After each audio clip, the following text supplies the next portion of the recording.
ನಮಸ್ಕಾರ ಎಲ್ಲರಿಗೂ. ಈ ಒಂದು ವಿಡಿಯೋದಲ್ಲಿ CET ಅಗ್ರಿ ಕೋಟದಡಿ ಈ ಒಂದು ಅಫಿಡವಿಟ್ 1 ಯಾವ ರೀತಿ ಮಾಡಿಸ್ತಾರೆ, ಅದನ್ನು ಯಾವ ರೀತಿ ಇರುತ್ತೆ ಫಾರ್ಮೇಟ್ ಅನ್ನೋದು ಈ ವಿಡಿಯೋದಲ್ಲಿ ತಿಳಿಸ್ಕೊಡ್ತಾ ಇದ್ದೀನಿ.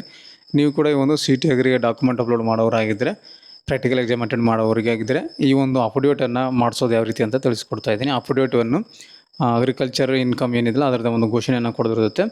ಸೊ ಅದನ್ನು ಯಾವ ರೀತಿ ಅಂತ ತಿಳಿಸ್ಕೊಡ್ತಾ ಇದ್ದೀನಿ. ಫಾರ್ಮೇಟ್ ಯಾವ ರೀತಿ ಅಂತ ನಿಮಗೆ ಲಿಂಕ್ ಕೂಡ ಕೊಡ್ತೀನಿ. ಕೊನೆಯದಾಗಿ KE ವೆಬ್ಸೈಟ್ನಲ್ಲಿ ನಿಮಗೆ ಕೊಟ್ಟಿದ್ದಾರೆ, ನೋಟಿಫಿಕೇಷನ್ ಎಲ್ಲ ತೋರಿಸ್ತೀನಿ ನಿಮಗೆ. ಅಫಿಡವಿಟ್ 1 ಅಂತ ನೋಡಿ, ಕೃಷಿ ವಿದ್ಯಾಲಯ ಬೆಂಗಳೂರು. ಇದರಲ್ಲಿ ಸ್ಪಷ್ಟವಾಗಿ ಕೊಟ್ಟಿದ್ದಾರೆ ಈ ಒಂದು ಡಾಕ್ಯುಮೆಂಟ್ ಅಪ್ಲೋಡ್ ಮಾಡುವಾಗ ಏನೇನು ಬೇಕು ಅನ್ನೋದು ಕೂಡ ಕೊಟ್ಟಿದ್ದಾರೆ.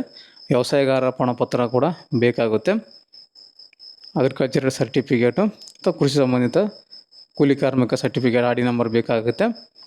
ಮತ್ತು ಅದ್ರ ಜೊತೆಗೆ ಈ ಒಂದು ಅಫಿಡವಿಟ್ 1 ಅಂತ ಏನಿದೆಯಲ್ಲ ನೋಡಿ, ಅಫಿಡವಿಟ್ 1 ಅಂತ ಕೊಟ್ಟಿದ್ದಾರೆ. ಈ ಒಂದು ಅಫಿಡವಿಟ್ 1 ಫಾರ್ಮೇಟ್ ಯಾವ ರೀತಿ ಅಂತ ತೋರಿಸ್ತೀನಿ. ಇದು ಕೇವಲ ಕೃಷಿ ಒಂದೇ ಆದಾಯ ಹೊಂದಿದ್ದಲ್ಲಿ ಈ ಒಂದು ಅಫಿಡವಿಟ್ 1 ಸಬ್ಮಿಟ್ ಮಾಡೋದಿರುತ್ತೆ ಪೋಷಕರು. ಇವಾಗ ಇದನ್ನು ಯಾವ ರೀತಿ ಒಂದು ಈ ಸ್ಟಾಂಪ್ ಒಂದು ₹100 ಈ ಸ್ಟಾಂಪ್ನಲ್ಲಿ ಮಾಡಿಸೋದಿರುತ್ತೆ. ಅದನ್ನು ಫಸ್ಟ್ ಪಾರ್ಟಿ ಕ್ಯಾಂಡಿಡೇಟ್ ಆಗಿರ್ತಾರೆ, ಅಂದರೆ ಸ್ಟೂಡೆಂಟು. ಇಲ್ಲಿ ಸ್ಪಷ್ಟವಾಗಿ ಕೊಟ್ಟಿದ್ದಾರೆ, first party will be candidate, second party will be university ಅಂತ ಕೊಟ್ಟಿದ್ದಾರೆ. ನಾನು ಒಂದು ವಿದ್ಯಾರ್ಥಿಗೆ ಮಾಡಿಕೊಟ್ಟಿದ್ದೀನಿ, ಸುಮಾರು ಮಾಡಿಕೊಟ್ಟಿದ್ದೀನಿ. ಸೊ ಅದರಲ್ಲಿ ಒಂದು ಎಕ್ಸಾಂಪಲ್ ಆಗಿ ನಿಮಗೆ ಒಂದು ಫಾರ್ಮೇಟನ್ನು ತೋರಿಸ್ತಾ ಇದ್ದೀನಿ. ನೀವು ಕೂಡ ಮಾಡ್ಕೋಬೋದು. ಈ ಒಂದು ಫಾರ್ಮೇಟನ್ನು ಕಾಪಿ ಮಾಡಿಕೊಂಡು ಒಂದು ಸ್ಟಾಂಪಲ್ಲಿ ನೀವು ಪ್ರಿಂಟನ್ನು ಹಾಕ್ಕೋಬೋದು. ಬನ್ನಿ ಇವಾಗ ತೋರಿಸ್ತೀನಿ ಆ ಒಂದು ಫಾರ್ಮೇಟ್ ಯಾವ ರೀತಿ ಇರುತ್ತೆ ಅಂತ. ಸ್ನೇಹಿತರೆ, ಇವಾಗ ನೋಡ್ತಾ ಇದ್ದೀರಲ್ಲ, ಇದು ಫಾರ್ಮೇಟು. ಈ ರೀತಿಯಾಗಿ ನೀವು ಅಲ್ಲಿ ಎಂಟ್ರನ್ನು ಮಾಡ್ಕೋಬೇಕಾಗುತ್ತೆ. ಸ್ಟಾಂಪಿನ ಒಂದು ಬ್ಯಾಕ್ ಸೈಡ್ ಏನಿರುತ್ತಲ್ಲ ವೈಟ್ ಪೇಜು, ಅದರಲ್ಲಿ ಇದನ್ನು ಪ್ರಿಂಟನ್ನು ಹಾಕೋದಿರುತ್ತೆ. ಈ ರೀತಿ ಮೇಲ್ಗಡೆ ಕೊಟ್ಟಿರ್ತಾರೆ ಅಫಿಡವಿಟ್ ಫಾರ್ ಅಗ್ರಿಕಲ್ಚರ್ ಇನ್ಕಮ್ ಅಂತ. ಇಲ್ಲಿ ಅಫಿಡವಿಟ್ 1 ಅಂತ ಬರಬೇಕು, ₹100 ಸ್ಟಾಂಪ್ ಮೇಲೆ. ಮೊದಲಿಗೆ ಇಲ್ಲೇನಿದೆಯಲ್ಲ ಫಾದರ್ದೊಂದು ಹೆಸರು, ಅವರ ಒಂದು ತಂದೆಯ ಹೆಸರು ಮತ್ತು ಅವರ ಒಂದು ವಯಸ್ಸು, ಅವರ ಒಂದು ರೆಸಿಡೆಂಟು, ಯಾವ ಊರಿದ್ದಾರೆ ಆ ಊರದ್ದು ಹೆಸರು ಇಲ್ಲೇ ಒಂದು ಹಾಕೋಬೇಕು. ಮತ್ತು ಕೆಳಗಡೆ ಕ್ಯಾಂಡಿಡೇಟ್ ನೇಮನ್ನು ಹಾಕೋಬೇಕು. ಯಾವ ಒಂದು ವಿದ್ಯಾರ್ಥಿ ಮಾಡಿಸ್ತಾ ಇದ್ದಾರೆ ಒಂದು ಅಗ್ರಿಕಲ್ಚರ್ ಕೋಟ, ಆ ವಿದ್ಯಾರ್ಥಿ ಹೆಸರು ಹಾಕಬೇಕು. ಅದರ ನಂತರ ಮತ್ತೆ ಕೆಳಗಡೆ ಸ್ಕ್ರೋಲ್ ಡೌನ್ ಮಾಡಿ ಸ್ಕ್ರೋಲ್ ಡೌನ್ ಮಾಡಿದಾಗ ಈ ರೀತಿಯಾಗಿ ಮ್ಯಾಟ್ರ್ ಇರುತ್ತೆ. ಇಲ್ಲಿ ಕೊನೆಯದಾಗಿ ಒಂದು ಅಗ್ರಿಕಲ್ಚರ್ ಇನ್ಕಮ್ ಎಷ್ಟು ಇರುತ್ತೆ ಅನ್ನೋದು ಇಲ್ಲಿ ನಿಮಗೆ ಮೆನ್ಷನ್ ಮಾಡಬೇಕು.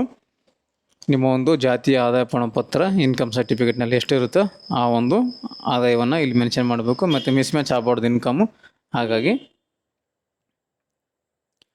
ಅದರ ನಂತರ ಕೆಳಗಡೆ ಇಲ್ಲಿ ಒಂದು ಡಿಪೋನೆಂಟ್ ಅಂತ ಬರುತ್ತೆ.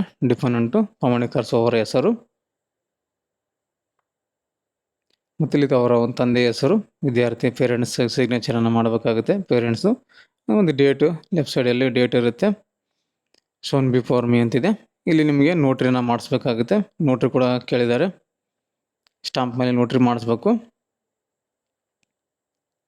ಈ ರೀತಿಯಾಗಿ ನೀವು ತುಂಬ ಈಸಿಯಾಗಿ ಈ ಒಂದು ₹100 ಸ್ಟಾಂಪ್ ಮೇಲೆ ಮಾಡಿಸ್ಕೋಬೋದು. ಈ ರೀತಿಯ ಫಾರ್ಮೇಟ್ ಇದೆ. ಈ ಒಂದು ಫಾರ್ಮೇಟನ್ನು PDF ಲಿಂಕನ್ನು ಬೇಕು ಅಂದರೆ ನಮಗೆ ಕಮೆಂಟ್ ಮಾಡಿ.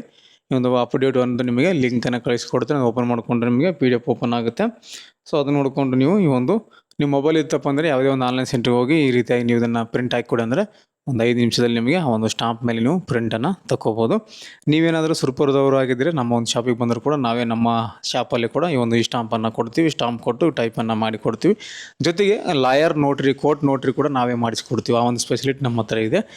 ಸೊ ಸುರಪುರ ತಾಲೂಕಿನವರಾಗಿದ್ದರೆ ನಮ್ಮ ಅಂಗಡಿಗೆ ಬರ್ಬೋದು, ಮತ್ತು ಹುಣಸಗಿ ತಾಲೂಕಿನವರಾಗಿದ್ದರೆ ಕೂಡ ಬರ್ಬೋದು, ಮತ್ತು ಕೆಂಬಾಯಿ ಹೋಬಳಿ, ಕಕ್ಕೇರಿ ಹೋಬಳಿ ಕೂಡ ಬರ್ಬೋದು. ನಾವೆಲ್ಲ ಮಾಡಿಸ್ಕೊಡ್ತೀವಿ. ಸ್ಟಾಂಪು ವಿತ್ ಟೈಪಿಂಗು ಮತ್ತು ಕೋರ್ಟ್ ನೋಟ್ರಿ ಕೂಡ ಸೌಲಭ್ಯ ಇದೆ ನಮ್ಮ ಹತ್ರ.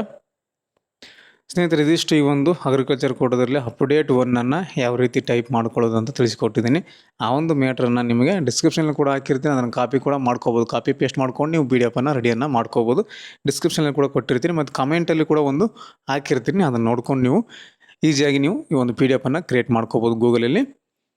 ಈ ಒಂದು ಮಾಹಿತಿ ನಿಮಗೆ ಉಪಯುಕ್ತ ಆಗಿದೆ ಅಂತ ಅನ್ಕೊತೀನಿ. ಇದೇ ರೀತಿಯಾಗಿ ಇನ್ನೂ ಹೆಚ್ಚಿನ ಮಾಹಿತಿ ಏನಾದರೂ ಅಗ್ರಿಕಲ್ಚರ್ ಕೋಟದಡಿ ಡಾಕ್ಯುಮೆಂಟ್ ಅಪ್ಲೋಡ್ ಮಾಡಿದಾಗಿರ್ಬೋದು, ಇನ್ನಿತರ ಮಾಹಿತಿ ಆಗಿರ್ಬೋದು ಬೇಕು ಅಂದರೆ ಕಮೆಂಟ್ ಮಾಡಿ, ನಿಮಗೆ ಮಾಹಿತಿಯನ್ನು ಕೊಡ್ತೀನಿ ಅಂತ ಹೇಳ್ತಾ ಥ್ಯಾಂಕ್ಸ್ ಫಾರ್ ದ ವಾಚಿಂಗ್.